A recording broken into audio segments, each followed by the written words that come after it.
What is your favorite place to go in Korea? In Korea, Out of all the places in South Korea.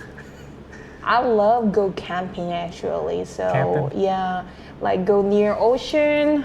Yeah, because I can fishing, cooking, eat that, sleep, drink, listen music. So I love camping. So I'm usually go to around here Gyeonggi-do or like Gangwon-do. It's like east side. East side? Yeah. East side of South Korea. Yeah. So how much money do you think it takes to have a good time in Korea? Let's say it's like a Friday night. How much? How many won should you have?